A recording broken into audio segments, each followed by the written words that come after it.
My dear friends, my brothers and sisters, most people think their future is decided by one big moment, one lucky break, one viral idea, one big connection. That's a lie we tell ourselves so we can stay lazy today. Your future isn't decided by one dramatic event. It's decided by boring, tiny daily choices you make when nobody's watching, especially the ones you think don't matter.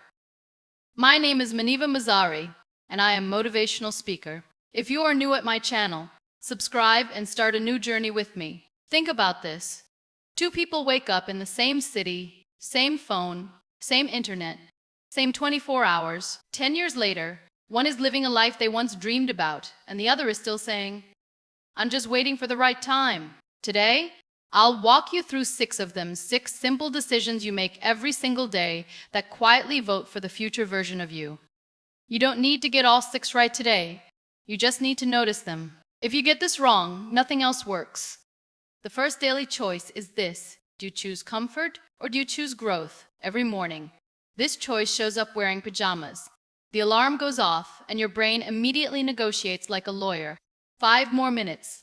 I'll start tomorrow. I worked hard yesterday. I deserve rest. Comfort is very convincing. Comfort sounds reasonable. Comfort feels smart. But comfort has a hidden price tag and it charges interest every year.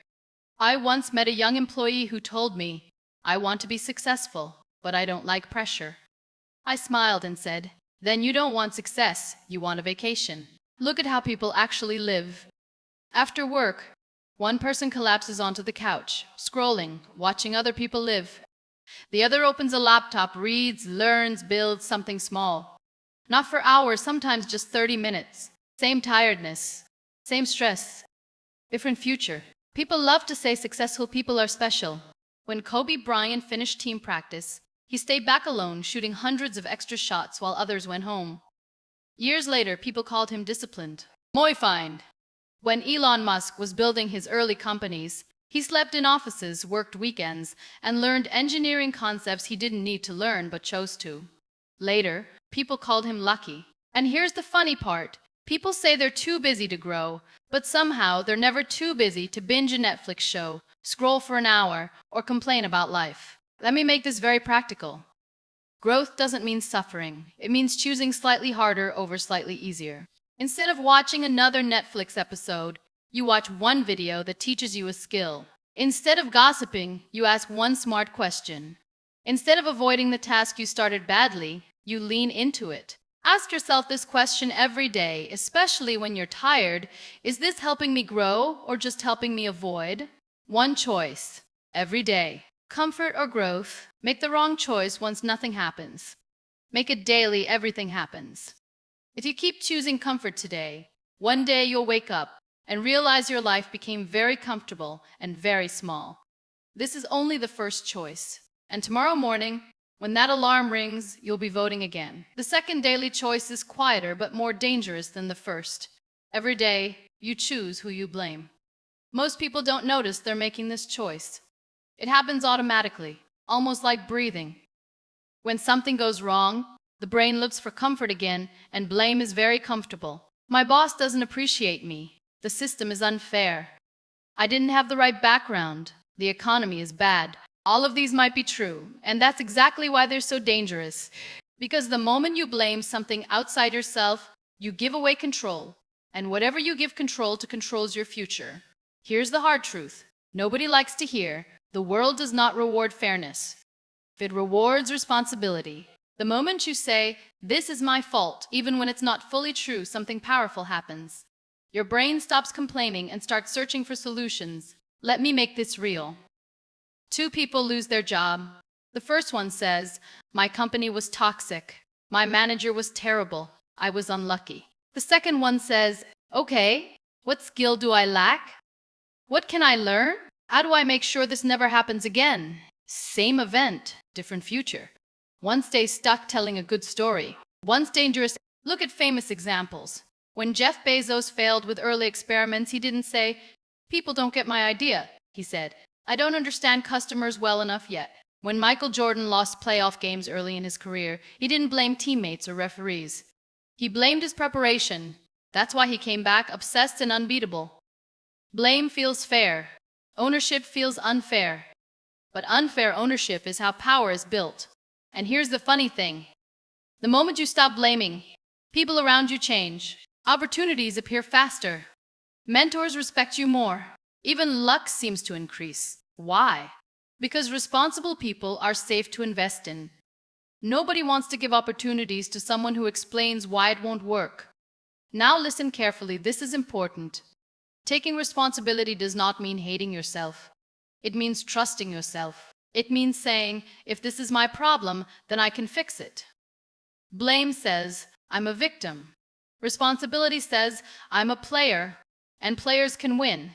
Every day, this choice shows up in tiny moments. You miss a deadline, do you blame time or fix your system? Your content doesn't perform, do you blame the platform or improve the craft? You feel stuck. Do you blame motivation or build discipline? Nobody is coming to save you. And that's not sad, that's powerful. Because if nobody is coming, then you are enough. Your future version isn't begging you to be right. It's begging you to be responsible. Now listen closely, because this third choice is where most people quietly destroy their future without realizing it. Every day, you choose what you pay attention to.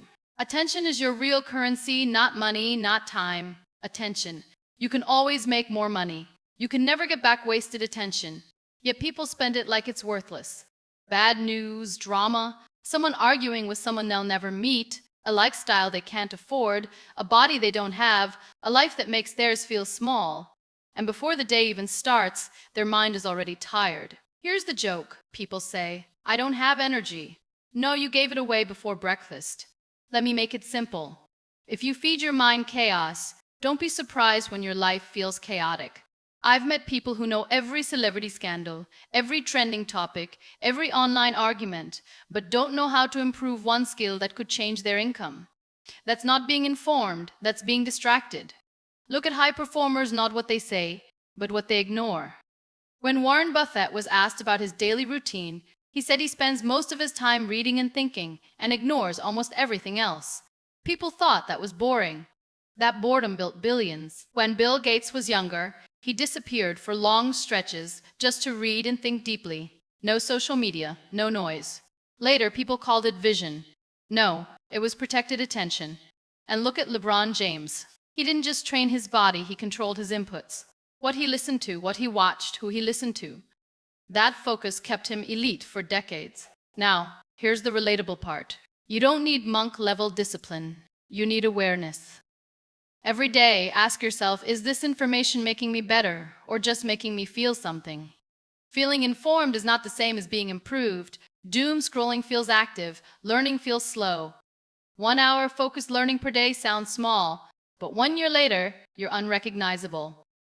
Meanwhile, 1 hour of random content per day gives you strong opinions and weak results. Choose your inputs, or they will choose you. Your phone is not the enemy, unfiltered attention is. Every day, you're building an internal world, and whatever you feed it eventually becomes your external life. This choice feels small, but over time it decides whether your mind becomes a weapon or a playground for distractions. Protect your attention. Your future depends on it. We get to the fourth choice, and this one is sneaky because it's invisible until it's too late. Every day, you choose what stories you tell yourself. Humans are storytelling machines. Your brain is constantly narrating life like a movie, and the script you run quietly shapes your future more than any big decision ever will. Here's what I mean. 2 people fail at the same thing. One says, I'm a failure. I'm not cut out for this. Why even try? The other says, this is feedback. I can learn. I'll adjust and try again. Same event, different story, completely different future. Most people never move forward because their inner narrator is their biggest enemy. I'm too old. I'm too young. People like me don't succeed. I'll start tomorrow. And the funny part, they believe it. They act it. Then they look around years later and wonder why nothing changed. When Thomas Edison failed thousands of times trying to create the light bulb, he didn't tell himself, I'm a failure. His story was, I've discovered another way that doesn't work. When Michael Jordan was cut from his high school varsity team, his story wasn't, I'm not talented. It was, I'll outwork everyone. That story built obsession. Obsession built greatness. And look at J.K. Rowling, rejected by publishers, broke, single parent.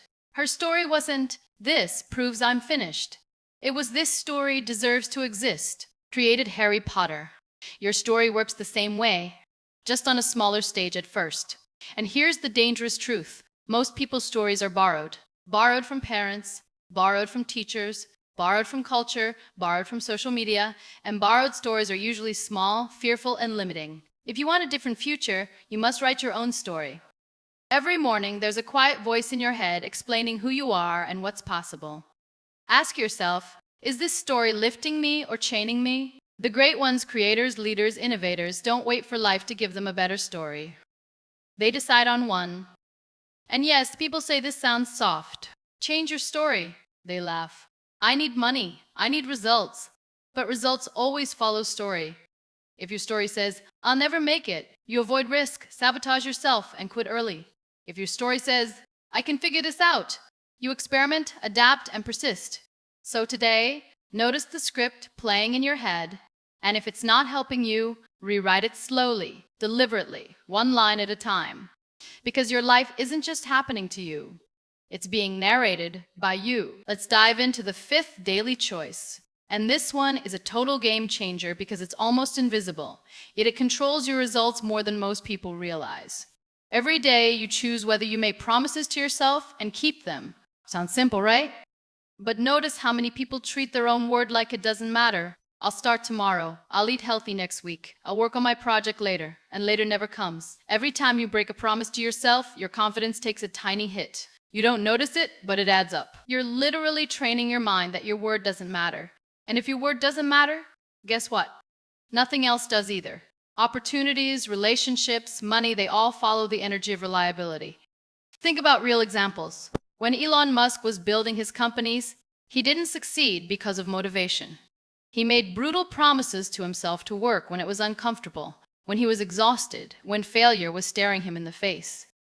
And he kept them, day after day. Look at Cristiano Ronaldo. He didn't become elite by feeling like training. He showed up on the days he didn't feel like it. Same promise, kept repeatedly. That's why his confidence looks unbreakable, because it's built on evidence. And the same pattern shows up with creators and entrepreneurs everywhere. The most successful ones aren't just talented, they have an invisible backbone. They keep their word to themselves, even in tiny things. And that's where this starts. It can be ridiculously small. You say, I'll wake up at 6 a.m., and you do. You say, I'll write for 30 minutes, and you do. You say, not because of luck, not because of motivation, because you became someone who trusts themselves. Here's the kicker. Most people treat their word to themselves like it's optional. They wouldn't break a promise to their boss. They wouldn't break a promise to a client. But they break promises to themselves daily and wonder why they feel weak. The moment you treat your word like a contract, everything changes. You take bigger risks because you know you'll follow through. You move faster because you don't debate yourself. And others start trusting you too. Don't underestimate the power of tiny promises. They are the quiet decisions that separate people who dream from people who actually achieve. So today, ask yourself one simple question. What promise can I make to myself right now and actually keep? Make it small. Make it undeniable. Because your future self isn't waiting for your talent or your ideas. Your future self is waiting for you to be reliable to yourself first, before anyone else. Now we reach the sixth daily choice. And this one decides whether everything you've heard so far actually changes your life, or just becomes another video you liked and forgot. Every day, you choose whether you show up consistently, or only when you feel like it. This is where most people quietly fail. Not because they don't understand, not because they lack ideas, but because they confuse motivation with identity. They say, I'll do it when I feel motivated. I'll be consistent when life calms down. I'll go all in when I'm ready. Here's the uncomfortable truth. Winners don't show up because they feel like it. They show up because that's who they are. Consistency is not an action, it's an identity. You don't brush your teeth because you're motivated. You do it because that's who you are. That's how powerful this choice is. Most people try to add discipline to their life. They should be becoming disciplined people. Let me show you what this looks like in real life. When Stephen King was building his career, he didn't wait for inspiration. He wrote every single day. Good days, bad days, tired days. Some days were terrible, he still wrote. That's why he has hundreds of millions of readers. Not because every page was perfect, but because the habit was non-negotiable. When Jerry Seinfeld was building his career, he used one simple rule: write jokes every single day. Good days, bad days, no inspiration, just consistency. That's how ordinary effort turned into extraordinary mastery. Now bring this back to your life. The reason consistency feels hard is because you're negotiating with yourself every day. Should I do it? Maybe later. Not today. The moment you stop debating and start identifying, the energy shifts. You don't ask, should I work on my skill today? You say, I'm the kind of person who works on their skill. End of discussion. This is where all 6 choices come together. You choose growth over comfort. You choose ownership over blame. You protect your attention. You control your inner story. You keep your promises. And now you show up no matter what. Not perfectly, not loudly, just consistently. You control your promises, and not what is one thing I will do every day, no matter what, because that's who I am now. Choose one. Protect it. Repeat it. Because the people who change their life are not the most motivated. They are the ones who decided who they are, and then proved it to themselves every single day. Thank you for listening. And don't forget to like and subscribe, my dear.